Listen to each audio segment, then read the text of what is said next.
रहमान सैयदना करीम सल्लल्लाहु अलैहि वसल्लम। फर्स्ट ईयर स्टूडेंट्स, आज हम लोग अपने ऑनलाइन लेक्चर्स में से 7वें लेक्चर्स को डिस्कस करेंगे और इसमें हम लोगों ने चौथा चैप्टर कल तक के लेक्चर्स में हमने कंप्लीट कर लिया अकॉर्डिंग टू स्मार्ट सिलेबस। हम लोग अब जो है वो एक्सरसाइज के क्वेश्चंस को देखें। तो आप अपनी बुक अपने सामने रखिएगा जब ये आप लेक्चर सुन रहे हो और साथ देख भी रहे हो, तो आप लोग अपनी किताब सामने रखिएगा। एक्सरसाइज जो है वो 2 हिस्सों पर मुश्तमिल है, जिसमें से क्वेश्चन ऑन लिक्विड्स मौजूद हैं एंड क्वेश्चंस ऑन सॉलिड्स मौजूद हैं। ठीक है, अब वो कौन कौन से क्वेश्चंस और कौन कौन से पार्ट्स आपके स्मार्ट सिलेबस का हिस्सा हैं। क्वेश्चन नंबर 1 में MCQ नंबर 1, 2, 3 एंड 4 ये लिक्विड्स के क्वेश्चन में से क्वेश्चन नंबर जो 1 है वो MCQs पर मुश्तमिल है और MCQs आप लोगों ने खुद देखने की कोशिश करनी है। आप लोग चैप्टर से ढूंढ के उनके सही आंसर लगा सकते हैं। अगर किसी पे डाउट हो तो आप मुझसे इनबॉक्स में या मैसेज वो उसके ग्रुप में पूछ सकते हैं। अब क्वेश्चन नंबर जो 2 है ये हमारा फिल इन द ब्लैंक्स पर मुश्तमिल है। कौन कौन से फिल इन द ब्लैंक्स शामिल हैं लिक्विड के क्वेश्चन में? 1, 2, 3, 4, 5, 6 एंड 8। इसी तरह क्वेश्चन नंबर 3 हमारा ट्रू फॉल्स पर मुश्तमिल है और ट्रू फॉल्स में जो है वो आपके पास ट्रू फॉल नंबर 1, 2, 3, 4, 5, 6 एंड 9 ये हमारे पास मौजूद है। इसी तरह क्वेश्चन नंबर 4, 5, 6, 7, 8 एंड 12 पूरे का पूरा ये लिक्विड्स के जो क्वेश्चंस हैं उनमें ये हमारे स्मार्ट सिलेबस का हिस्सा हैं, आप इनको देख सकते हैं। अब इसी तरह अगर आप सॉलिड्स के क्वेश्चन देखें तो इसमें क्वेश्चन नंबर 1 जो है वो आपका MCQ का है।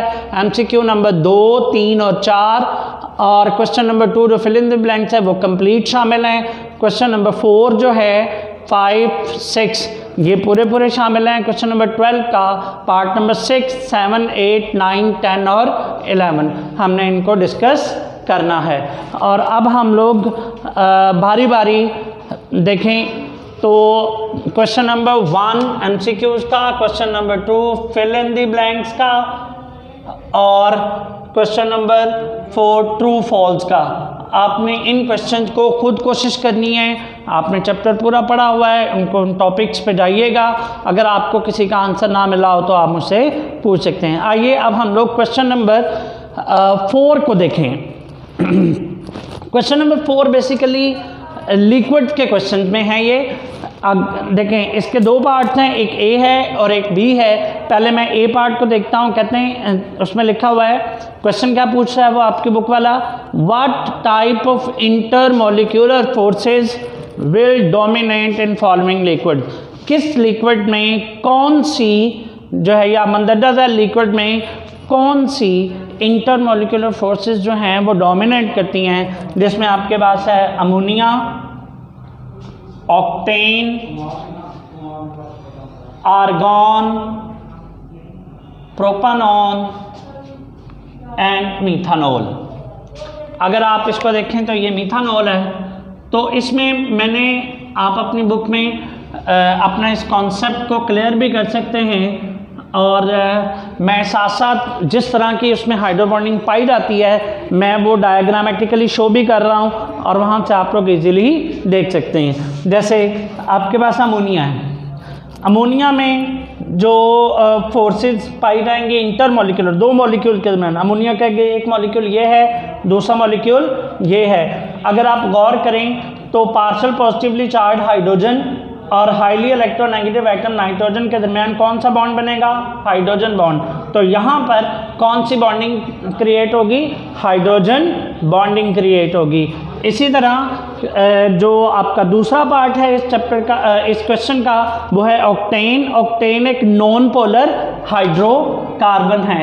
और ये हाइड्रोकार्बन्स में से है, और इसमें चूंकि ये नॉन पोलर है तो नॉन पोलर कंपाउंड में कौन सी फोर्सेज पाई जाती हैं? लंदन डिस्पर्शन फोर्सेज या instantaneous dipole, induced dipole, forces of attraction. और इसके अलावा आप अगर तीसरे जो है वो पार्ट को देखें, क्वेश्चन नंबर 4 के ए पार्ट के तीसरे जो लिक्विड हैं जिसमें हमने इंटरमॉलिक्यूलर फोर्सेस बतानी हैं, देखें तो आर्गॉन भी नॉन पोलर मोनोटॉमिक मॉलिक्यूल है, एक एटम पर मुश्तमिल नॉन पोलर मॉलिक्यूल है। इसमें भी कौन सी फोर्सेस पाई जाएंगी? नॉन पोलर हैं, तो फिर इसमें कौन सी फोर्सेस डोमिनेंट होगी? London dispersion forces. इसी तरह अगर आप पांचवें पार्ट को देखें तो पांचवें पार्ट में आपके पास है मीथानोल। अगर आप मीथानोल में देखें तो मीथानोल के मॉलिक्यूल का स्ट्रक्चर इस तरह बनाया जा सकता है बड़ा इजीली, CH3OH CH3OH CH3OH। अब देखें ना, partial negatively charge hydrogen partial negatively charge oxygen और पार्शियल पॉजिटिवली चार्ज हाइड्रोजन के दरमियान कौन सी बॉन्डिंग पाई जा रही है? Hydrogen bonding. तो इसका मतलब है कि इनमें भी इंटरमॉलिक्यूलर फोर्सेस कौन सी पाई जा रही हैं? Hydrogen bonding. इसी तरह अगर आप क्वेश्चन नंबर 4 का बी पार्ट देखें तो आपको वो क्वेश्चन किस तरह पूछ रहा है? वो आपको 3 कंपाउंड दे रहा है। एक है प्रोपानोन जी, तो दूसरा अगर आप देखें तो आपके पास है कंपाउंड प्रोपानोल, अल्कोहल है, प्रोपाइल अल्कोहल। इसी तरह तीसरा जो कंपाउंड उसने बताया हुआ है वो ब्यूटेन है। ब्यूटेन कहते हैं इन सभी के molecular message, relative molecular message same है, मगर आप लोगों ने करना क्या है? इनके बॉइलिंग पॉइंट का जो एक्सपेक्टेड ऑर्डर है वो बताना है कि किसका बॉइलिंग पॉइंट कम होगा, किसका बॉइलिंग पॉइंट ज़्यादा होगा, किसका बॉइलिंग पॉइंट सबसे ज़्यादा होगा। और ये ऑर्डर भी आपने इंक्रीजिंग लिखना है। इंक्रीजिंग का मतलब है सबसे कम वाले को पहले लिखेंगे, उसके बाद वाले को और उसके बाद वाले को। तो आप लोगों ने जिसका बॉइलिंग पॉइंट ज़्यादा होगा उसको बाद में लिखेंगे। तो अब इसका आंसर आपने एक्सप्लेन भी करना है विद योर रीजंस। और इसमें इसका आंसर कहाँ से स्टार्ट करेंगे, कैसे स्टार्ट करेंगे? आप लिखेंगे increasing order of boiling points of compound is as follows. पहला है ब्यूटेन, दूसरा जिसका बॉइलिंग पॉइंट सबसे कम होगा, दूसरा है प्रोपानोन जिसका बॉइलिंग पॉइंट प्रोपानोल से कम होगा, और प्रोपान एंड में सबसे ज़्यादा बॉइलिंग पॉइंट किसका होगा? प्रोपानोल का। ठीक है, प्रोपानोल ये अल्कोहल है, ये कीटोन है। ठीक है, अब इसकी रीज़न देखें कि ये मैंने ये तरतीब क्यों लगाई, क्योंकि इसकी रीज़न बड़ी सिंपल सी है। अगर देखें तो ब्यूटेन जो है वो एक नॉन पोलर मॉलिक्यूल है हैविंग लो बॉइलिंग पॉइंट। इसका मतलब ये हुआ कि ये नॉन पोलर है, इसलिए इसका बॉइलिंग पॉइंट कम है। किससे? बाकी दोनों से, प्रोपानोन से भी और प्रोपानोल से भी।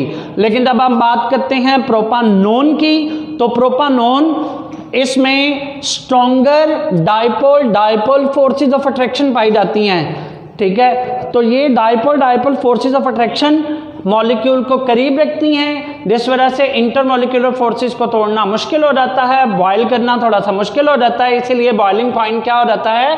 ज़्यादा हो जाता है। किसका? प्रोपानोन का। किसकी निस्बत? ब्यूटेन की निस्बत। अब सवाल ये पैदा होता है कि प्रोपानोन का बॉइलिंग पॉइंट प्रोपानोल से क्यों कम है? तो मैं इसकी रीज़न आपको ऐसे बताता हूँ कि हम लोग प्रोपानोल को पहले बता दें कि प्रोपानोल में स्ट्रॉन्गर हाइड्रोजन बॉन्डिंग है than dipole forces in propanone. यानी प्रोपानोल में हाइड्रोजन बॉन्डिंग स्ट्रॉन्गर होती है और प्रोपानोन में डायपोल फोर्सेस जो हैं वो थोड़ी सी वीक होती हैं। यही वजह है कि प्रोपानोल जो है यानी अल्कोहल जो है इसका बॉइलिंग पॉइंट ब्यूटेन से भी ज़्यादा है और प्रोपानोन से भी ज़्यादा है। तो इसका मतलब ये हुआ कि आप लोगों ने इसको गौर से देखना है।